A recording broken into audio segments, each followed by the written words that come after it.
Querido Tom Cruise, tomaste una decisión muy atrevida cuando te adueñaste de la franquicia de Misión Imposible para producir tu propia película. Pero lo que nos diste terminó siendo un gran clásico. Tuviste un pequeño tropiezo cuando no tenías claro hacia dónde querías llevar esta saga. Pero paso a paso seguiste avanzando hasta que encontraste tu norte. Te mantuviste enfocado hasta que tu proyecto llegó a la cúspide de la excelencia.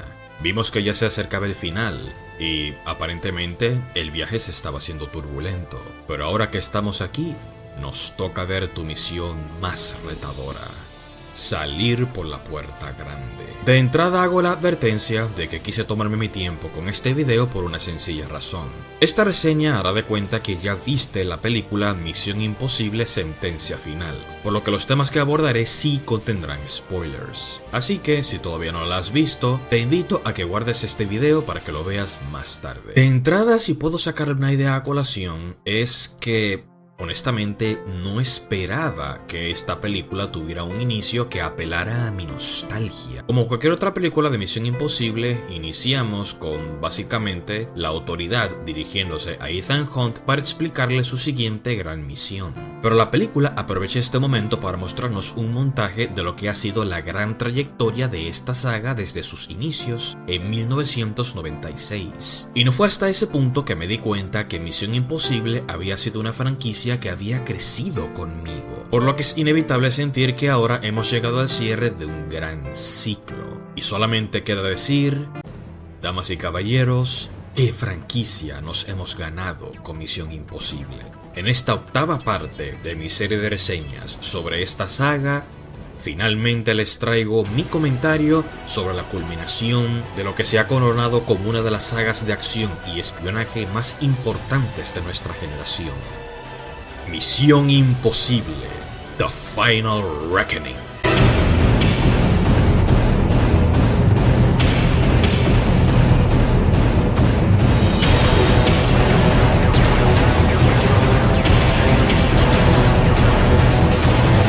Uno de los primeros puntos que debo reconocer de esta película es la interesante sensación apocalíptica que tiene esta historia. Desde el primer acto de esta película hay una sensación drenante y constante de que el mundo se va a acabar, porque la gran villana de esta película, la inteligencia artificial conocida como la Entidad, se ha adueñado de la mayor parte de los sistemas militares del mundo, por lo que en cualquier momento pudiera iniciar un holocausto nuclear que pudiera destruirlo todo. Aquí se eleva todavía más la sensación de impotencia de que los héroes se estén enfrentando a algo más grande que ellos mismos. En gran medida, la sensación que te deja esta película me recuerda mucho a la trama de los Segadores en la trilogía de videojuegos de Mass Effect. Estos seres sabios y tan poderosos que hacen que cualquier mortal se sienta minúsculo ante ellos, induciendo una verdadera paranoia a nivel de Lovecraft. También me recordó a la sensación drenante de Majora's Mask, al saber que tienes el tiempo en tu contra antes de que todo acabe, sintiendo como la gran amenaza que va a destruir el mundo que conoces está constantemente al acecho. En ese sentido, en esta película, la Entidad deja de ser una simple inteligencia artificial increíblemente poderosa y peligrosa a ser una especie de fuerza imparable a nivel de Sauron,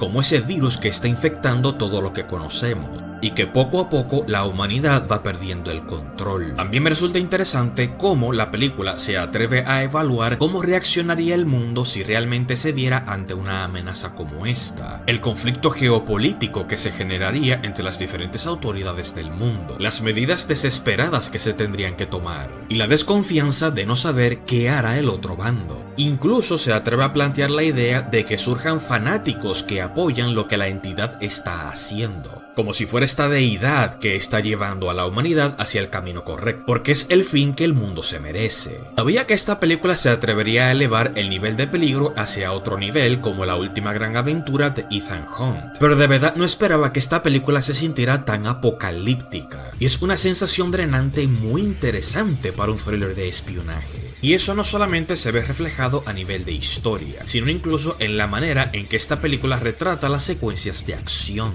Inevitablemente, he leído y escuchado muchas críticas que dicen que la acción en esta octava película es mucho más mínima que en entregas anteriores. Y no están equivocados, porque incluso las secuencias de acción más grandes de esta película ni siquiera son de acción propiamente dicho, son puras escenas de suspenso. En mi video anterior había explicado que si bien es cierto que Dead Reckoning es para mí una buena película, sí la considero un poco inferior si la comparo con la sexta entrega, Misión Imposible Fallout.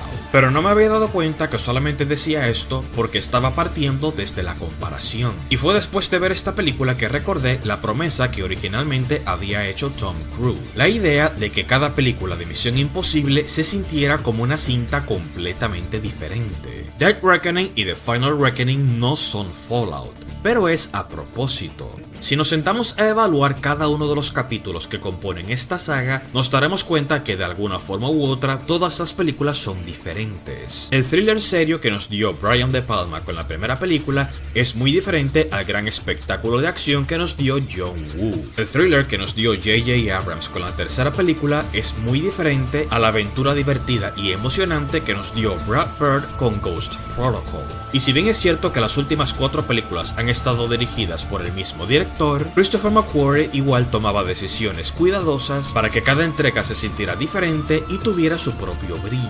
Y esta promesa nuevamente se cumple con la octava película. Y para mi sorpresa, en gran medida, The Final Reckoning retorna a la fórmula original de thriller serio y espionaje que tuvimos en la primera película con Brian De Palma, menos enfocada en la acción y más en el suspenso. Incluso si nos sentamos a comparar punto por punto, nos daremos cuenta que en gran medida The Final Reckoning sigue la estructura de la primera película de Brian De Palma. En Misión Imposible 1, la película dedica todo el primer acto a crear esta paranoia dentro de un drama de espionaje serio, con la traición que sufre el equipo y el hecho de que el protagonista no pudiera confiar ni en su propia sombra. Mientras tanto, el segundo acto de esta película se concentra en crear la anticipación para la escena de mayor suspenso y la más recordada de toda la cinta, que es la gran escena de la infiltración en la CIA para robar la lista NOC. Mientras que en el tercer acto se siembra el terreno para el gran clímax explosivo, que es la gran secuencia en el tren. Un primer acto para sembrar el drama y la paranoia, un segundo acto para llevarnos a la escena de mayor suspenso y un tercer acto para llevarnos al clímax más frenético. Mientras tanto, si vemos la estructura que sigue la última y octava entrega de esta saga, veremos que es muy similar. El primer acto de esta película se concentra en sembrar la paranoia que genera la entidad dentro de un drama de espionaje serio, presentando a esta gran deidad cibernética, que poco a poco se está adueñando de todo el sistema del mundo moderno para destruirlo. Mientras que el segundo acto se concentra en sembrar la anticipación por la escena de mayor suspenso, que es la secuencia del submarino en el Sevastopol.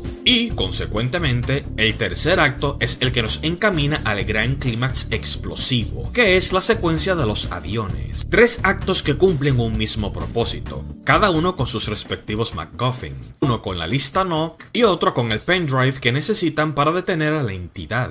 Viéndolo de esa manera, a nivel estructural, The Final Reckoning se siente como una manera muy inventiva de cerrar esta franquicia de manera tal que todo se sienta como un círculo completo. Y si bien me consta que esta película pasó por muchos procesos en la edición antes de concebir la versión final que tuvimos, el hecho de que los 3 actos de la película estuvieran estructurados de esta manera me parece un gran acierto. Y como si eso fuera poco, toda esta película es una gran carta de amor que le rinde homenaje al legado de Misión Imposible. Los constantes guiños y referencias, que si bien es cierto que no es absolutamente necesario haber visto las películas anteriores para disfrutar de esta, el hecho de que conozcas la saga y hayas crecido con estas películas le da un valor agregado muy importante a esta película. Pero lo que más me sorprendió es la manera tan creativa en que esta película conecta esta trama con cada uno de los puntos y cabos sueltos que se habían dejado en películas anteriores, y que realmente se sienta como una historia interconectada en retrospectiva. Claro, a veces abusan de este ejercicio creativo para conectarlo absolutamente todo, incluso el hecho de que este sujeto terminara siendo en realidad el hijo de Jim Phelps. Una sorpresa que al final del día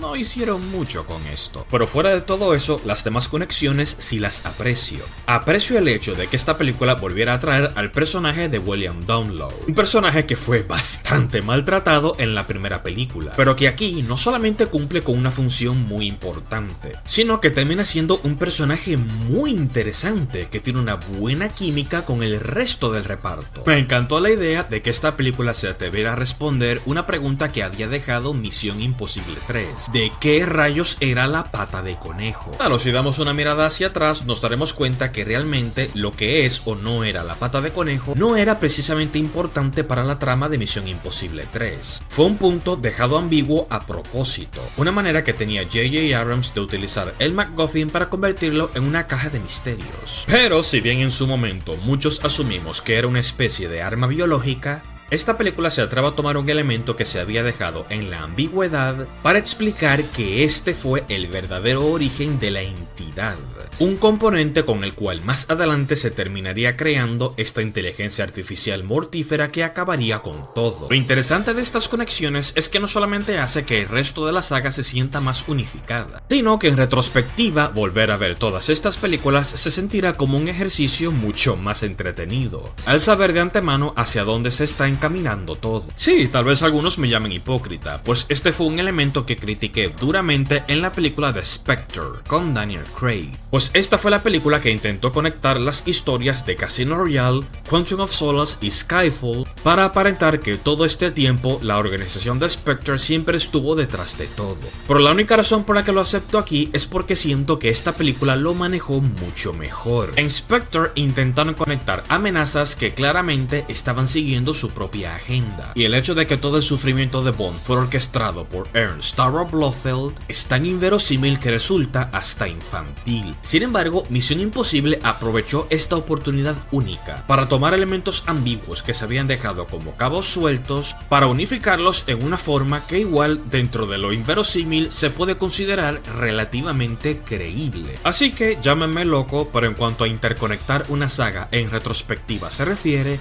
siento que Misión Imposible lo hizo mucho mejor que la saga de Daniel Craig como 007. Por otro lado está el trato que esta película le da a los demás personajes, los miembros del equipo de la IMF, junto con otros personajes de soporte que también se suman a la aventura. Casi siempre se suele vender la dinámica de este equipo como un grupo de agentes eficientes que se enfocan en una misión y logran salir a flote por su gran capacidad para manejar cualquier tipo de situación, incluso ante cualquier adversidad. Sin embargo, en esta película se atreven a agregar un elemento que hasta cierto punto me atrevo a decir que es incluso conmovedor, pues personajes como Luther, Benji y Grace, más que simples compañeros de trabajo, realmente se sienten como un grupo de apoyo moral para Ethan Hunt, de forma tal que no se sienta que es un solo hombre que está cargando con todo el peso del mundo, sino que sus amigos, por quienes él siempre ha dado la vida, también estén ahí para él hasta el final. Los clímax que más disfruto de Misión Imposible son aquellos en los que Ethan no es el único que la está pasando mal. Todos los miembros del equipo tienen sus diferentes retos que tienen que superar, en una situación extrema donde la tensión es inimaginable.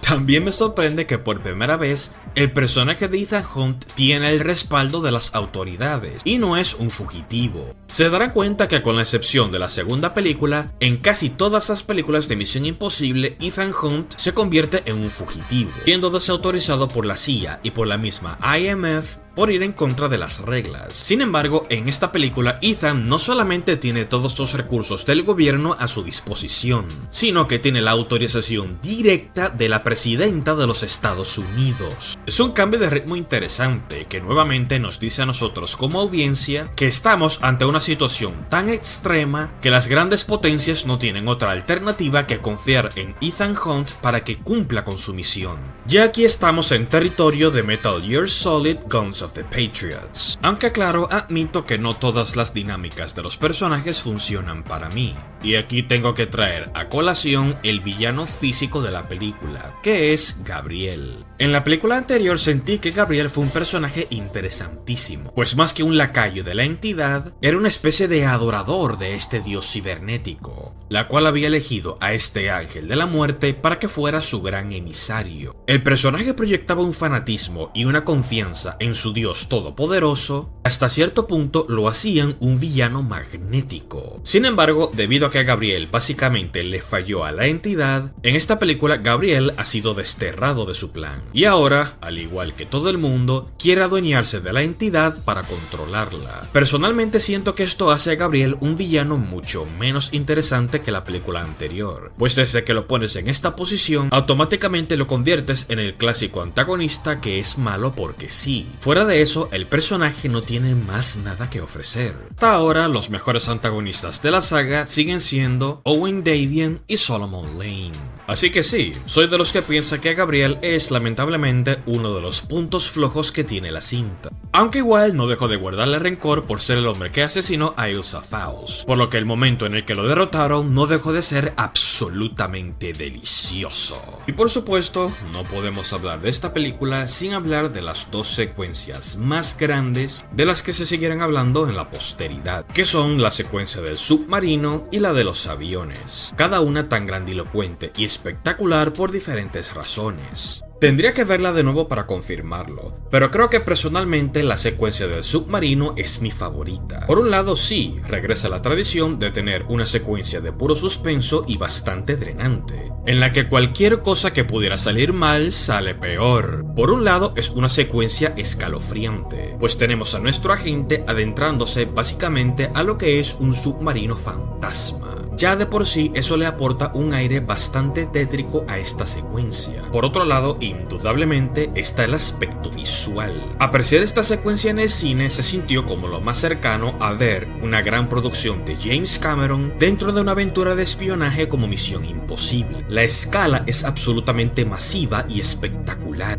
y la cinematografía lo embellece todavía más. Para aquellos que sufren de ansiedad, es una secuencia asfixiante, y donde lo que más destaca es este silencio espectral en lo más profundo y solitario del océano. Y también tenemos, por supuesto, la gran escena final con los aviones, la cual nuevamente juega con el suspenso, pero desde una arista de mucha más adrenalina. Viendo esta secuencia puedes sentir el viento chocando con la cara de Ethan como si estuviera chocando con la tuya. Puedes sentir cómo se te retuerce el estómago con todos los giros que tiene que aguantar. Es como ver una proyección 3D de una atracción de Universal, pero con Tom Cruise llevándote de la mano. No será mi secuencia preferida de toda la saga, pero si había una gran escena espectacular con la cual debía cerrar la saga por todo lo alto, no se les podía ocurrir una más espectacular y peligrosa que esta. Claro, como siempre digo, amor no quita conocimiento.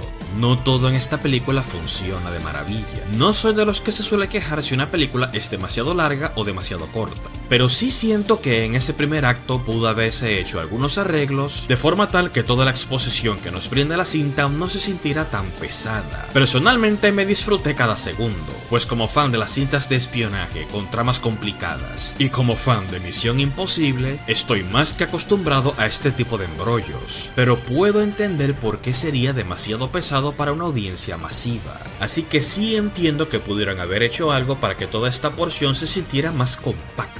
A diferencia de la primera película, en la que todo el primer acto que sembraba la gran paranoia tenía un ritmo excelente. Por otro lado, debo admitir que estoy ligeramente decepcionado con la banda sonora. Quienes me conocen sabrán que este es un elemento que siempre he apreciado de estas películas, desde la gran composición de Danny Elfman en la primera cinta. No fui el mayor fan de lo que hizo Hans Zimmer, pero sí reconozco que Misión Imposible 2 tuvo temas memorables. Lo que hizo Michael Giacchino en Misión Imposible 3, pero especialmente en Ghost Protocol, fue espectacular. La música de Joe Kramer en Rogue Nation fue funcional, pero tampoco fue muy memorable. Pero definitivamente Fallout y Dead Reckoning fueron las dos películas de Misión Imposible en donde el compositor Lord Valve nos brindó algunos de los mejores temas que ha tenido toda la saga. Esta es la fecha que todavía me siento a escuchar la banda sonora de estas dos películas, por lo trepidantes y épicas que se sienten. Tendría que verificar identificar qué pasó aquí. Es posible que Lorne Balfe no estuviera disponible para componer esta última película por estar ocupado con otros proyectos. Pero no me malentiendan, el dúo que hace la música para The Final Reckoning hizo un buen trabajo.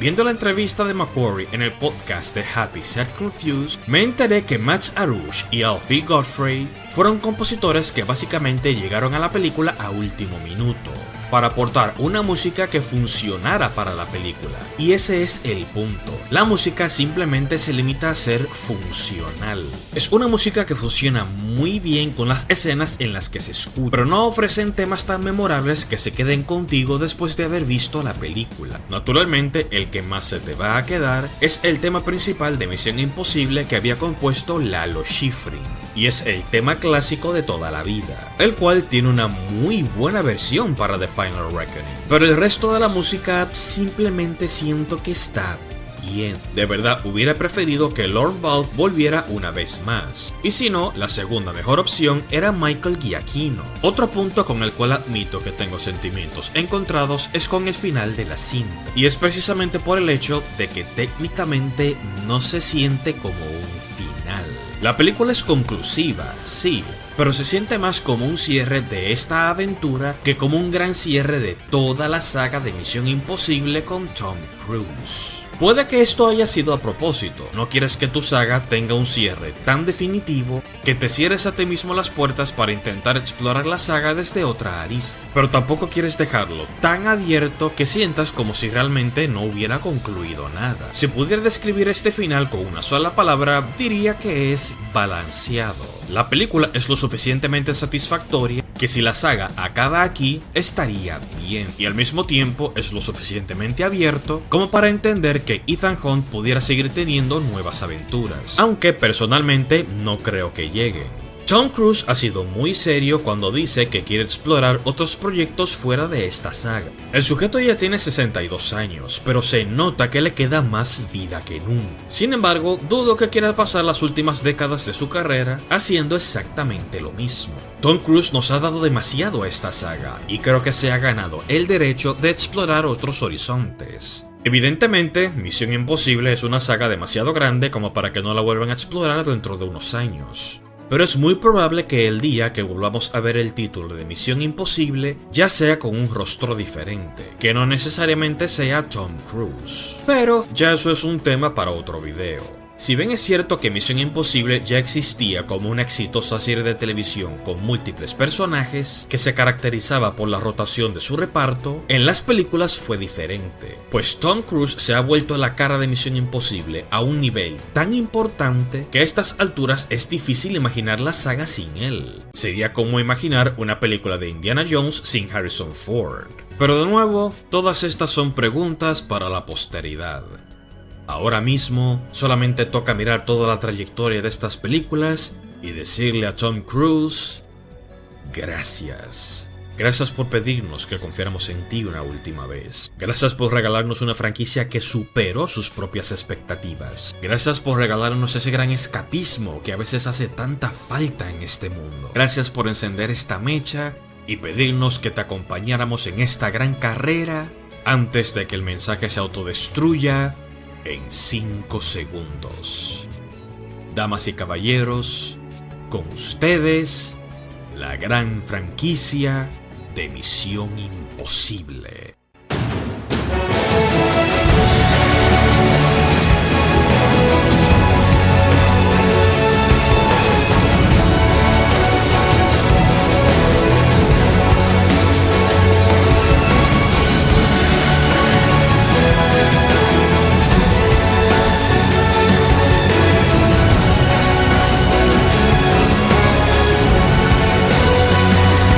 Muchísimas gracias por acompañarme en este gran viaje. Ahora quiero que sean ustedes los que me comenten qué les ha parecido esta película. ¿Cuál ha sido su aventura favorita de Misión Imposible? ¿Y cuál ha sido la escena más memorable para ustedes? Suscríbanse, denle clic al botón de la campana y espero que me sigan acompañando porque todavía hay otra arista en la cual quisiera explorar esta saga, para colocarla frente a frente a otra franquicia que es muy querida por nosotros. Así que manténganse atentos. Damas y caballeros, queridos agentes, Flick fuera.